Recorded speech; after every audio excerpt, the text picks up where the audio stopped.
Electronic उपकरणों का ये तीसरा लेक्चर है। मैं हूं डॉक्टर रुबीना शाहीन ज़ुबैरी और लेक्चर 2 के आंसर्स को हम देख लेते हैं। पहले इस लेक्चर में फिर लेक्चर शुरू करेंगे। पहला सवाल था ई के डायग्राम में ई एनर्जी होती है होल्स या इलेक्ट्रॉन्स की या इस तरह के पार्टिकल्स की, तो के क्या होता है? सही जवाब बिल्कुल सही, बी मोमेंटम। दूसरा सवाल, पीरियोडिक क्रिस्टल लैटिस में पीरियोडिक क्या होता है? पीरियोडिक से क्या समझते हैं? सही जवाब ए, ज्योमेट्री जो सॉलिड्स में होती है वो डिस्टेंस के साथ तीनों डायमेंशन एक्स वाई जेड में अपने आप को रिपीट करती है। जैसे जैसे हम दूरी बढ़ाते हैं ये ज्योमेट्री भी रिपीट होती है, इसको पीरियोडिक कहते हैं। तीसरा सवाल, the term energy band implies, energy band का मतलब क्या हुआ? सही जवाब सी, एसपी शेल्स के एनर्जी लेवल्स जब मिले मिले होते हैं तो वो एक बैंड बनाते हैं, एनर्जी बैंड। चौथा सवाल था, गैलियम और आर्सेनिक एटम्स के इलेक्ट्रॉन्स का मास फ्री स्पेस में क्या है? बिल्कुल कोई अलग नहीं है, ए है इसका जवाब। जो सब एलिमेंट्स के इलेक्ट्रॉन्स का मास होता है वही है 9.1 इंटू 10⁻⁻31। सभी एलिमेंट्स का फ्री स्पेस में यही मास होता है। बैंड्स क्या होते हैं? पास पास जुड़े डी ऑर्बिटल्स होते हैं, एसपी शेल्स के ऑर्बिटल होते हैं। लेक्चर 3 अब शुरू करते हैं। हम इसमें होल्स की मूवमेंट पीरियोडिक लैटिसेस में कैसी होती है उसके बारे में जानेंगे। पिछले लेक्चर्स में इलेक्ट्रॉन्स की मूवमेंट को जाना हमने। इन मूवमेंट्स को समझने के लिए होल्स और इलेक्ट्रॉन्स दोनों की ही फर्मी डिराक स्टैटिस्टिक्स यूज होती है, उसको भी हम इस लेक्चर में देखेंगे, शुरू कर देंगे और आगे हम उसको बढ़ाएंगे। तो होल क्या होता है? होल एक चार्ज्ड पार्टिकल होता है, बिल्कुल इलेक्ट्रॉन की तरह किसी भी मटेरियल में। एग्जाम्पल देखिए कि होल क्या होता है। अगर ये जर्मेनियम का एक पीस है, इसमें आप देख रहे हैं कि 4 इलेक्ट्रॉन्स हर न्यूक्लियस के साथ, ये वाइट न्यूक्लियस हैं और ब्लैक डॉट्स इलेक्ट्रॉन्स हैं। तो हर न्यूक्लियस के साथ होते हैं, इसमें 4 वैलेंसी होती है जर्मेनियम की। अगर इस पीरियोडिक क्रिस्टल लैटिस में ये इलेक्ट्रॉन गर्मी, रोशनी वगैरह वगैरह किसी भी चीज़ की वजह से निकल जाता है, तो गर्मी रोशनी उसको एनर्जी देती है, एनर्जी उसकी बढ़ जाती है तो वो निकल जाता है। तो क्या होगा कि कोई भी इलेक्ट्रॉन जो आसपास है वो इसकी जगह आने की कोशिश करेगा। जैसे यहाँ पे दिखाया है एग्जाम्पल के तौर पे कि ये इलेक्ट्रॉन यहाँ पे आने की कोशिश करेगा, जब ये निकल जाएगा तो यहाँ पे जगह हो जाएगी और इसको भरने की कोशिश ये करेगा। ये इक्विलिब्रियम है, जैसे वाटर मूव करता है, पानी बहता है, हवा चलती है, उसी तरह इलेक्ट्रॉन्स भी इक्विलिब्रियम मेंटेन करते हैं नेचर में। तो ये इलेक्ट्रॉन्स ने मूव किया, पर उसके साथ साथ आप देख रहे हैं कि ये इस तरफ इलेक्ट्रॉन्स जा रहे हैं, तो ये जो खाली जगह है वो पहले यहाँ थी, फिर यहाँ आ जाएगी, फिर यहाँ आ जाएगी। इस तरह ये खाली जगह को होल कहते हैं। इलेक्ट्रॉन्स नेगेटिव चार्ज के हैं और इस तरफ मूव कर रहे हैं, होल्स पॉजिटिव चार्ज के रहेंगे और इस तरफ मूव करेंगे, उल्टी ऑपोजिट डायरेक्शन में। होल्स को हम बस रिवाइज कर रहे थे कि होते क्या हैं, ताकि हम अपना ट्रैक ना लूज करें। अब ई के डायग्राम, जो कि हमारे सब्जेक्ट में बहुत इम्पॉर्टेंट है, हमें समझना है किसी मटेरियल में कितने इलेक्ट्रॉन्स, कितने होल्स हैं, क्या उनकी मूवमेंट है, ताकि उनकी कंडक्टिविटी, उनका कंडक्शन किस तरह का है, उसको कैसे कंट्रोल करना है, मटेरियल कितना इम्पॉर्टेंट है, उस चीज़ को समझना है। तो ई के डायग्राम को हमको समझना पड़ेगा। ये हमारा था इलेक्ट्रॉन का और ये है होल्स का ई के डायग्राम। इसको थोड़ा मैग्नीफाई करके देख रहे हैं। ये देखिए कंडक्शन बैंड से जाता हुआ इलेक्ट्रॉन्स का ई के डायग्राम पहले भी हम देख चुके हैं पिछले लेक्चर्स में, लेकिन होल्स का ये अब आ रहा है। ये वैलेंस बैंड से टच होता हुआ जाता है, होल्स वैलेंस बैंड में जहाँ पे कि इलेक्ट्रॉन्स भरे हुए होते हैं। कंडक्शन बैंड जिसमें कि इलेक्ट्रॉन्स पहुँच के मूवमेंट करते हैं, ठीक है।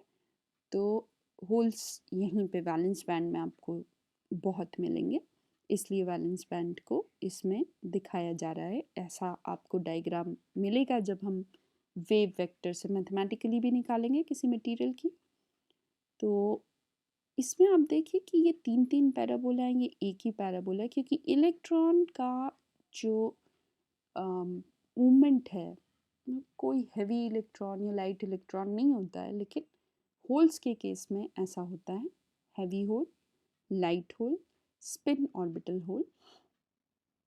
ये क्या होता है इसका हम बहुत ज़्यादा डिटेल अभी नहीं करेंगे, लेकिन हैवी होल का पैराबोला इस तरह का दिखाई देगा। अभी हम सिर्फ इसको जान लेते हैं, आगे इस सब्जेक्ट की डिटेल में जब हम जाएंगे तो हम इसको जान सकते हैं। अभी के लिए हमारे लिए इतना काफ़ी है कि ये तीन पैराबोला हैं, उनका इफ़ेक्टिव मास जो होल्स का होता है वो थोड़ा थोड़ा डिफरेंट होता है। इलेक्ट्रॉन की तरह नहीं होता है कि क्रिस्टल में एक पर्टिकुलर मटेरियल का एक ही तरह का रहे, थोड़ा सा डिफरेंस आता है। और इसके साथ आप ये भी देख रहे हैं कि ये पॉजिटिव एनर्जी है और ये नेगेटिव एनर्जी है। तो इलेक्ट्रॉन्स की एनर्जी बढ़ती जाती है मोमेंटम के साथ इस पैराबोला के हिसाब से, और होल्स की एनर्जी घटती है मोमेंटम यानी उसकी मूवमेंट के साथ। देखिए,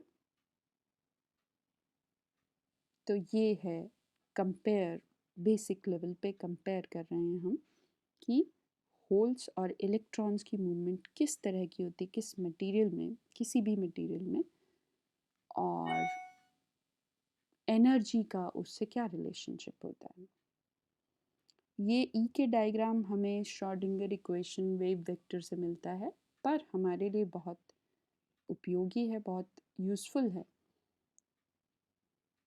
जैसे इफेक्टिव मास हमने देखा था h cross square upon d2e upon dk2, ये d2e dk2 ये हमारा डबल डेरिवेटिव है। e वर्सेस k का मतलब कर्वेचर है ये हमारे e के डायग्राम का, और क्योंकि ये कांस्टेंट है तो इस कर्वेचर पे ही इफेक्टिव मास डिपेंड करता है। इस कर्वेचर को हम हैवी होल के लिए निकाल सकते हैं, लाइट होल के लिए निकाल सकते हैं, इलेक्ट्रॉन के लिए निकाल सकते हैं। इफेक्टिव मास से हम सीधा, पिछले लेक्चर में जैसे बताया था मैंने, सीधा हम क्लासिकल मैकेनिक्स के थ्रू इनकी मूवमेंट्स को समझ सकते हैं। अब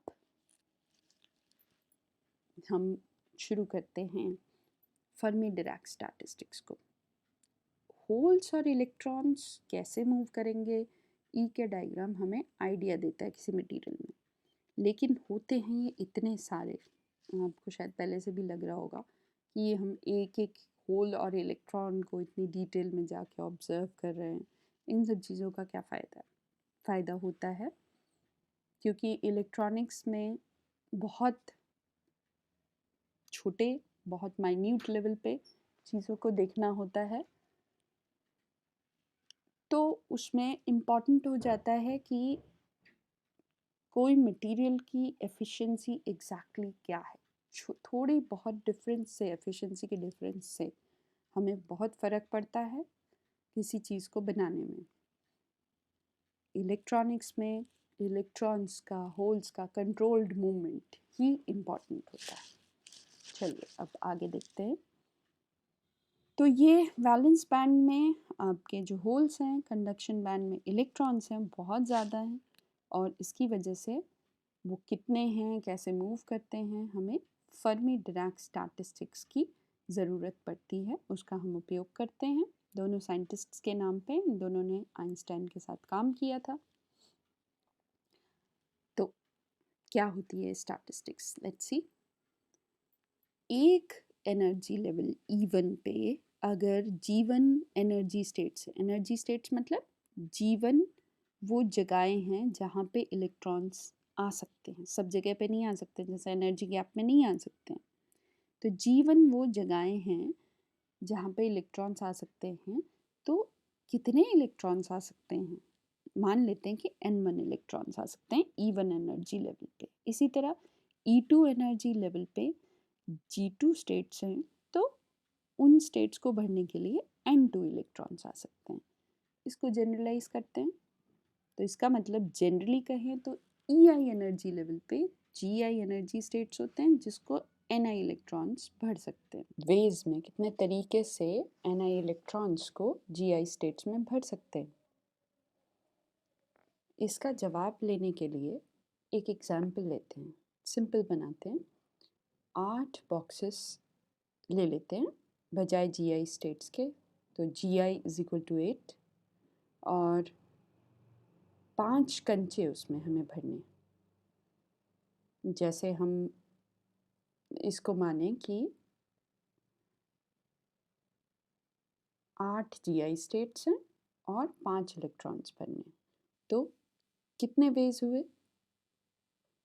कॉम्बिनेशन का जो हमने फॉर्मूला पढ़ा था मैथ्स में, उसके हिसाब से 8C5 वेज हुए। 8 factorial upon 5 factorial into 8 minus 5 3 factorial. ये हमको आंसर मिल जाएगा कि कितने पॉसिबल कॉम्बिनेशंस हैं, कितने पॉसिबल तरीके हैं। C फॉर कॉम्बिनेशन, कितने पॉसिबल कॉम्बिनेशन हैं कि ये 5 मार्बल्स 8 बॉक्सेस में आ सकते हैं। इसी तरह कितने पॉसिबल कॉम्बिनेशंस हैं कि ये n इलेक्ट्रॉन्स G स्टेट्स में किसी भी एनर्जी लेवल पे आ सकते हैं। G factorial, n factorial, G minus n, बिल्कुल उसी तरह जैसे 3 आया था 8 minus 5, G minus n factorial. तो ये हमको किसी एक एनर्जी लेवल पे कितने तरह से इलेक्ट्रॉन्स फिल हो सकते हैं इसके पॉसिबिलिटी देता है। सारे एनर्जी लेवल्स किसी क्रिस्टल के अगर हम एक साथ देखना चाहें कि किस तरह से इलेक्ट्रॉन उसमें भरेंगे, तो उसका हम प्रोडक्ट कर देंगे नंबर ऑफ़ कॉम्बिनेशंस का, और इस तरह हमको एक एक्सप्रेशन मिल जाएगा बड़ा सा, जिसको हम छोटा करके ऐसे भी लिख सकते हैं, आप लोग जानते ही होंगे। Product of at all energy levels, इसको मान लें कि I is equal to 1 to I is equal to n। यहाँ पे G1 upon N1, G1 minus N1, G1 factorial upon N1 factorial into G1 minus N1 factorial into G2 factorial upon N2 factorial, G2 minus N2 factorial and up to n, this goes on, n तक generalise किया। इसको हम इस product को, overall product को, overall ये जो हमने मल्टीप्लाई किया है इसको मिनिमाइज करेंगे। क्यों मिनिमाइज करेंगे? ताकि हमें एवरेज मिल जाए इसका कि कितने एवरेज इलेक्ट्रॉन्स हो सकते हैं। हमारा था कि हमको चाहिए कि कितने इलेक्ट्रॉन्स इस मटेरियल में हैं इन बैलेंस एनर्जी स्टेट्स में, ताकि उनकी मोबिलिटी का, करंट का फ्लो कैसे हो रहा है उस मटेरियल में उसका पता लगा सके। तो this gives us the answer, हमें इस तरह से इसका आइडिया मिलता है। लेक्चर 3 ख़त्म होता है हमारा। इसके सवाल कर लेते हैं, समझ में आ जाएगा। पहला सवाल, होल क्या होता है? A, another name for a positron, positron का दूसरा नाम है। B, fictitious particle that is really just an empty state in a nearly filled band। एक fictitious particle है, रियल नहीं है, ऐसे ही बनाया हुआ, एज्यूम किया हुआ पार्टिकल है जो कि एक फिल्ड बैंड को, जिसमें इलेक्ट्रॉन्स हैं भरे हुए, उसमें एक एम्प्टी स्टेट को दिखाता है। सी फिक्टिशियस पार्टिकल है लेकिन एम्प्टी स्टेट को भी दिखाता है पर बैंड एम्प्टी है, उसमें इलेक्ट्रॉन्स नहीं है। डी हाइड्रोजन का पॉजिटिव आयन है। दूसरा सवाल, particles that most effects material properties. वो पार्टिकल्स जो कि किसी मटेरियल की प्रॉपर्टीज़ को कैसे बिहेव करेगा, सबसे ज़्यादा इफ़ेक्ट करते हैं, सबसे ज़्यादा प्रभाव डालते हैं। ए न्यूट्रॉन्स, बी प्रोटॉन्स, सी इलेक्ट्रॉन्स, डी वैलेंस इलेक्ट्रॉन्स। तीसरा सवाल, अगर आपको मोमेंटम पता है P = m/v, mass into velocity, तो ये जो नीचे दिया गया डिस्पर्शन रिलेशन है, याद आ रहा होगा आपको, इफेक्टिव मास के लिए हमने यूज़ किया था, उससे क्या हमें पॉसिबल एनर्जी स्टेट्स मिल जाती हैं? अगर मिल जाती हैं तो किसकी मिलती हैं? ए न्यूट्रॉन, बी प्रोटॉन, सी इलेक्ट्रॉन, डी वैलेंस इलेक्ट्रॉन। चौथा सवाल, फर्मी डिराक स्टैटिस्टिक्स हम नहीं अप्लाई कर सकते हैं कुछ पार्टिकल्स पे। कौन से हैं? इलेक्ट्रॉन्स, फोटॉन्स, फर्मियॉन्स या प्रोटॉन्स। इसके साथ ही लेक्चर 3 ख़त्म होता है। आपको कोई भी प्रश्न है, कुछ भी जानना चाहते हैं इन लेक्चर से संबंधित, तो आप इस ईमेल आईडी पे